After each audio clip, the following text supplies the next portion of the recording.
Hey guys, this is Ghost Host. I'm actually doing figure reviews again. Haven't uploaded one in a while. Not because I don't want to, it's just I haven't gotten to it. Gotten to uploading them. I've recorded a few. I just haven't uploaded them. I have some recordings that are a year old of things I should have uploaded, but I didn't. But yeah. So before I look at anything else, I wanted to show you guys what other packaging looks like for the Retro series. Other Spider-Man Retro figures are on the same card. The only differences will be what character is shown on the billboard, what character is shown on the back, and the read-up right here. The X-Men line, it's about the same. Except for they are on a similar card back, but the what's on it is different. The Spider-Man, they have this whole intricate design. While the X-Men, it's just a plain colored background showing a picture of the character's name, corner art, on the back, play feature, or a picture of the figure. So these retro figure boxes are based off of the old Toy Biz 90s action figure boxes, because this was based off the 90s animated series for the X-Men, and the Spider-Man boxes are based off the toy line from the Spider-Man the Animated Series show from 1994. I have with me as well the Fantastic Four box, not from the new Fantastic Four, but the year-old Doctor Doom. Don't know why they released Doctor Doom so far apart from the others. A full year apart from the others. But either way, here's the box for the Retro Fantastic Four. So, the differences being that this is bigger. They don't actually have the glossy design that the original packaging did, but they tried to look like they recreated it. It looks like they tried, but it doesn't shine or anything. It shows Art of the Fantastic Four. So, next year, or anytime after Christmas, I'll be reviewing the rest of the Fantastic Four retro line. Besides High Evolutionary and the other Fantastic Four characters. I got the Fantastic Four, I did not get the villains from the new line. So, expect reviews for the other Fantastic Four later. Alright. This is the box. Corner it says Hasbro, if you can see it. Shows a billboard art of Sandman and his name. Marvel Comics. It's the Spider-Man 90s logo. The back it shows a little play feature.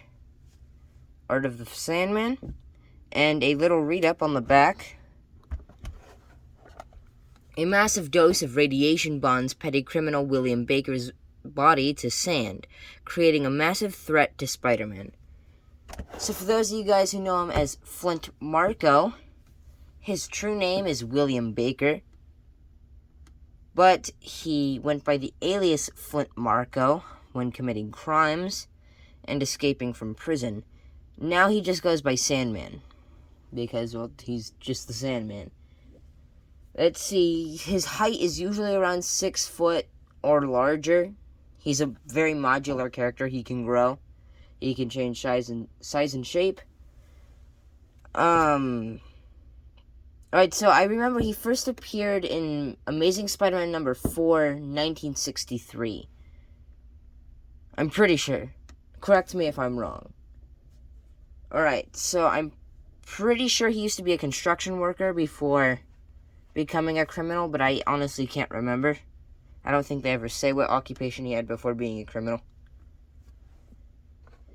But yeah, let's open the box. I had already previously cut it open. This is how I'm opening packaging now for the Retro series.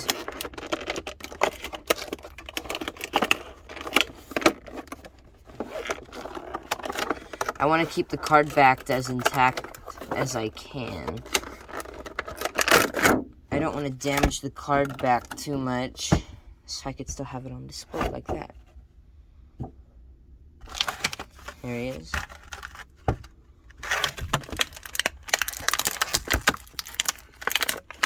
trying to be careful. You guys don't even know how many times I've launched something back here.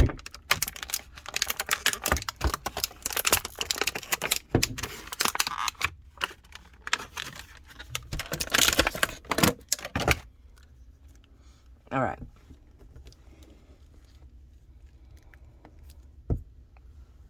So that's the figure out of box. Let me get the other boxes out of frame. I'll leave that one there, though.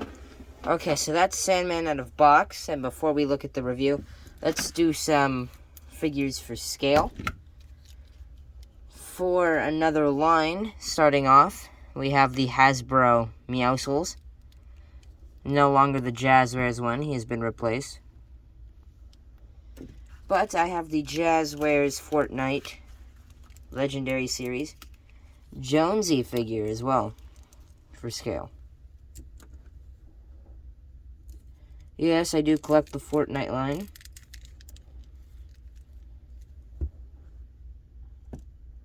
The Fortnite figures from Jazzwares are significantly shorter than Hasbro's figures, but I don't think it's too bad. For some other retro figures, I have selected the Green Goblin from the first wave of retro Spider-Man figures, and J. Jonah Jameson.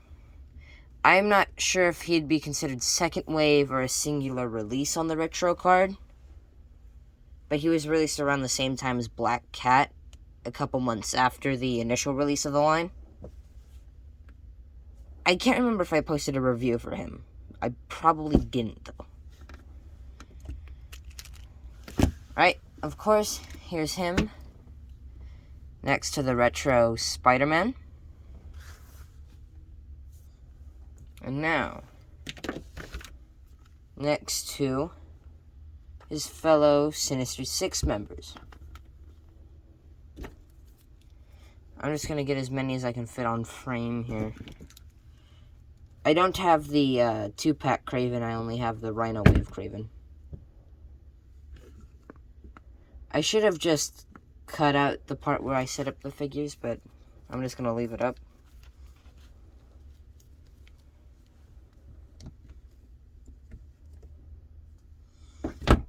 And he fell. Yeah, they just keep on falling, but yeah, that's how he looks next to most of them. Electro right here. Maybe I'll add something at the end of the video where he's standing next to him. Alright, so before we look at the articulation and accessories, I want to tell you about the history of the Sandman, as much as I know. The Sandman sure is a fella who gets around in the Marvel Universe, being not only a main enemy to Spider-Man, but also being a nemesis to the Hulk, the Fantastic Four wearing a stupid green outfit. Not that stupid green outfit, but a different, even stupider green outfit. He was a Avengers villain for a short time, then he became an Avengers member and a superhero for a short time. He's appeared in, I think, 4 cartoons as of late. The 1960s Spider-Man cartoon, the Spider-Man and His Amazing Friends cartoon, and if you want to consider the other one a different show, then also Spider-Man from the same year as Spider-Man and His Amazing Friends. He was also in Ultimate Spider-Man, I'm pretty sure, and the newest Spider-Man show on Disney XD, I can't remember what it's called.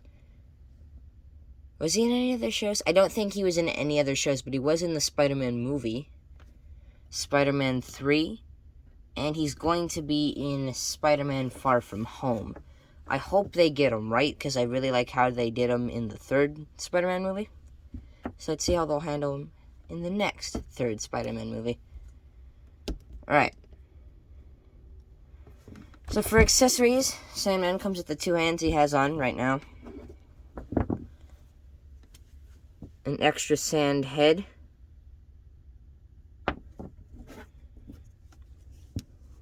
2 sand pieces to put on his arms, which I'll demonstrate in a minute. 2 sand weapon hands, a spiky fist, and a spiky ball, like a morning star or something. Alright, so how do you use his accessories? Well, you... Ooh, okay. You... Oh, that one won't come out. Okay, you pop out his hands, and what you do is you get this little accessories right here. If I can remember how to get them on. You have to get them on just right, or else it's not going to work.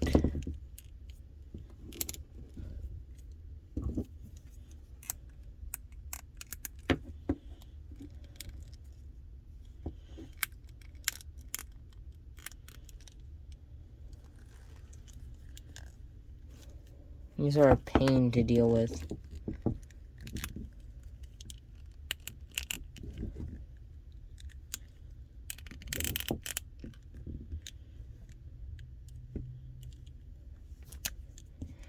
Let's see the other one. That's for this arm. So you have to fit these on just right or they don't work.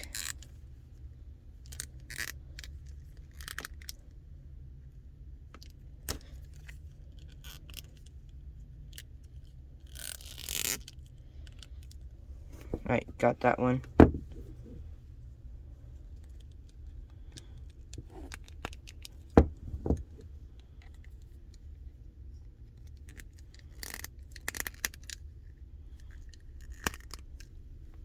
And I got that one on first try. Alright, there we go. Took a while, but those are his sand arms on. You just pop off his hands, put the sand pieces on, and then put the sand hands in. And there you go. He's sand. You can also do it to his head.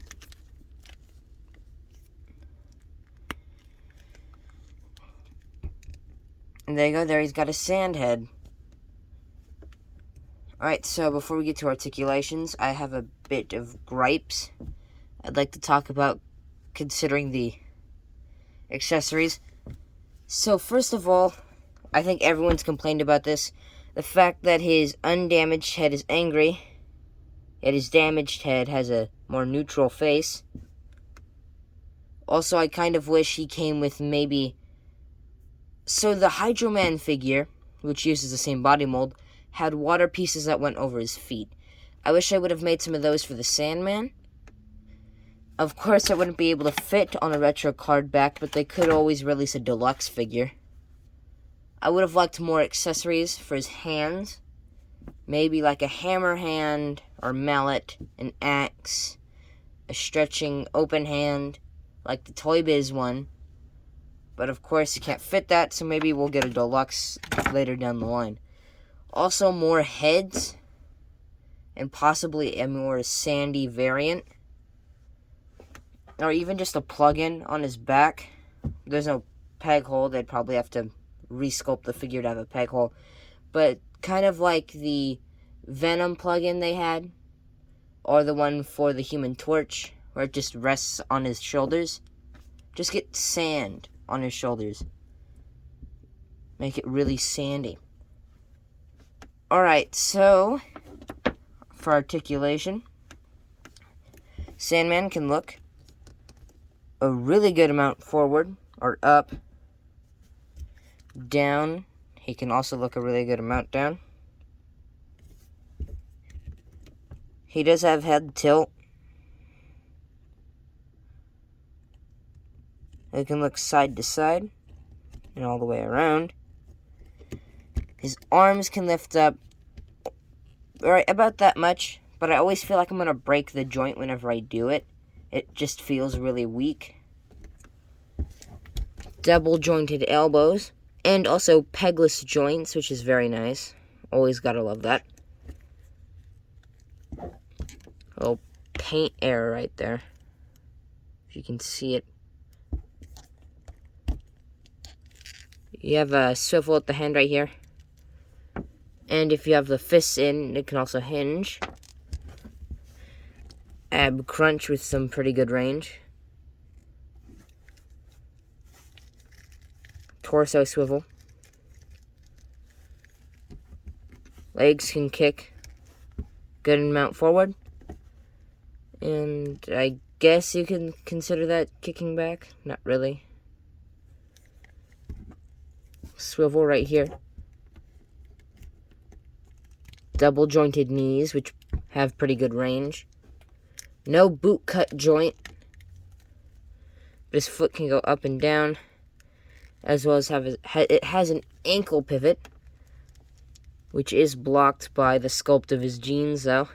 But Sandman doesn't really need an amazing ankle pivot. Alright, so I got him for, I think, $23 on Hasbro Pulse. So yeah, quite a lot of money considering shipping on Hasbro.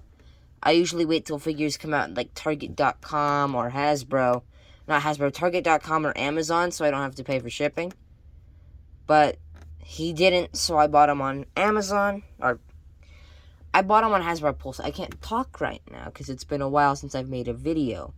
But yeah, I got him on Hasbro Pulse. With the shipping and everything, it came out to around $31. Which is way more than I expected to pay for him. And honestly, if he would have been $30 outright free shipping, I wouldn't have bought him. So, take that as you will. But I do like him. I do like him as a figure. I like him on my shelf. And it's great now that I have a complete Sinister Six that is Hasbro. I have the Diamond Select Sandman, which I bought because, well, Hasbro wasn't releasing their own Sandman. So I had to buy the Diamond Select, which I also like a lot. Maybe I'll do a comparison video. I haven't done one of those in a while. Alright, as I promised. Alright, here he is, next to the rest of the Sinister Six. Vulture, Electro, Dr. Octopus, Kraven the Hunter, Mysterio, and Sandman. Now, all I need is a Hobgoblin to complete the second lineup of the Sinister Six, which would remove Kraven, because he killed himself, and then replace him with the Hobgoblin. So yeah, there we go. Got part 1 of the Sinister Six complete, and I am really excited. I want to see what other figures Hasbro will release in the retro line, and expect more reviews on the way. I have a lot of figures I should review, including almost the entirety of the Hasbro Fortnite line. So, expect more reviews. If you like this video, leave a like. If you want to subscribe, please do so. Leave a comment saying just about anything. Alright, if you want to say something, say it. If I got something wrong, or if you want to comment on all the mistakes I made while recording, do that. I'll see you guys later.